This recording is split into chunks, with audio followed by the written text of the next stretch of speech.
ఈ కలయనాయనారికి ఒక లక్షణం ఉండేది. ఆయన చేసే పూజ ఏమిటో తెలుసా అండి? ఆయన ఎప్పుడు భగవంతుడి దగ్గర కూర్చొని అనుకునేవాడు, సుగంధిం పుష్టివర్ధనం అంటారు కదా, త్రయంబకం అని పిలుస్తారు కదా, 3 కన్నులు ఉంటాయి కదా, ఆయన వస్తుంటే సువాసనలు వస్తాయి కదా. ఆనాడు మార్కండేయుడు శివలింగాన్ని గట్టిగా కౌగిలించుకుని చంద్రశేఖర చంద్రశేఖర చంద్రశేఖర పాహిమాం అని అంటుండగా యమధర్మరాజుని శిక్షించి మార్కండేయుడిని రక్షించడానికి శివలింగంలోంచి ఆవిర్భవించాడు కదా. ఆవిర్భవించినప్పుడు శివుడి కన్నా ముందు శివుని యొక్క సువాసనలు మార్కండేయుడు పీల్చి ఉంటాడు కదా. శివుడొచ్చేశాడని పొంగిపోయి ఉంటాడు కదా. ఎంతకీ రానిటువంటి రైలు వచ్చేస్తోందని అనౌన్స్ చేసినప్పుడు ఎంత ఆనందం పొందేస్తామో, ముందు అనౌన్స్మెంటు, తర్వాత రైలు ఇంజను కనపడగానే పొంగిపోయినట్టు సుగంధిం, ఆ సువాసనలు వస్తుంటే ఎంత పొంగిపోయి ఉంటాడు కదా మార్కండేయుడు. నా పూనిక ఫలించింది, వచ్చేశాడు పరమాత్మ, అదిగో శంకరుడు, అదిగో సుగంధిం, సువాసనలు వచ్చాయి అని ఆ చంద్రశేఖర చంద్రశేఖర అన్నది ఒక్కసారి ఆపేసి ఏడి శివుడిని ఆ సువాసనల వంకి ఇలా చూస్తూ నిలబడిపోయి ఉంటాడు కదా. కాబట్టి శివుడి యొక్క సువాసన అలా ఉంటుంది కదా అని పొంగిపోతూ నేను అలాంటి వాసన పీలుద్దామని, ఆయన మహాైశ్వర్యవంతుడు కలయనాయనార్, రోజు ఇంత గుగ్గిలం పట్టుకొచ్చి ఆ గుగ్గిలం వెలిగించి గుగ్గిలం ధూపం వేసేవాడు. ఆ ధూపం అంతా పూజ గదంతా నిండిపోతే అందులో కూర్చుని మార్కండేయుడు ఇలాగే వాసన పీల్చి ఉండి ఉంటాడు.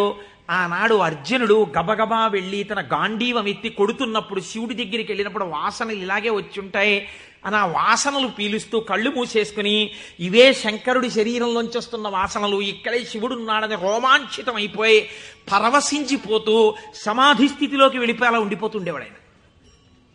మీరు చూడండి, భగవంతుణ్ణి పట్టుకోవాలనుకున్నవాడు, ఏమంటే మాకు పూజ కుదరట్లేదండి, మాకు ఈ స్తోత్రం రావట్లేదండి అంటాం మనం. మన బతుకంతా ఎక్కడ ఆగిపోతుందంటే దీపంలో 2 ఒత్తులు వేయాలా, 1 ఒత్తి వేయాలా. నిజంగా తరించిపోయిన వాళ్ళు తరించిపోవడానికి ఎన్ని మార్గాలు వెతుక్కున్నారో చూడండి. ఆయన సువాసనలు పీలుస్తూ రమించిపోయాడు.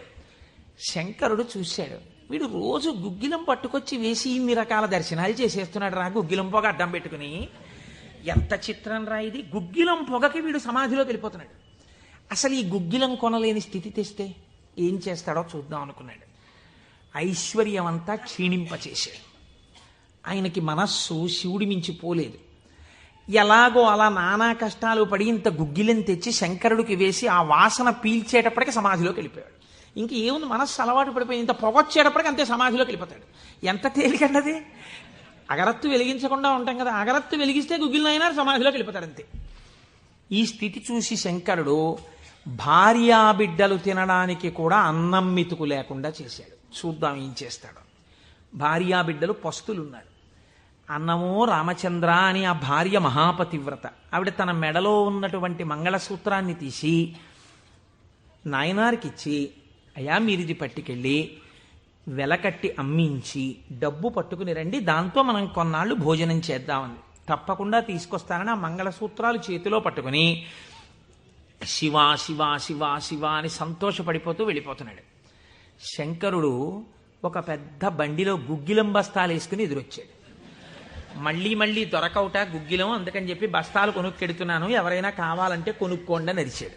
అమ్మ బాబోయ్, గుగ్గిలం దొరకదటని చెప్పి ఈయన గబగబా మంగళసూత్రాలు ఇచ్చేసి గుగ్గిలం బస్తాలు కొనేశాడు.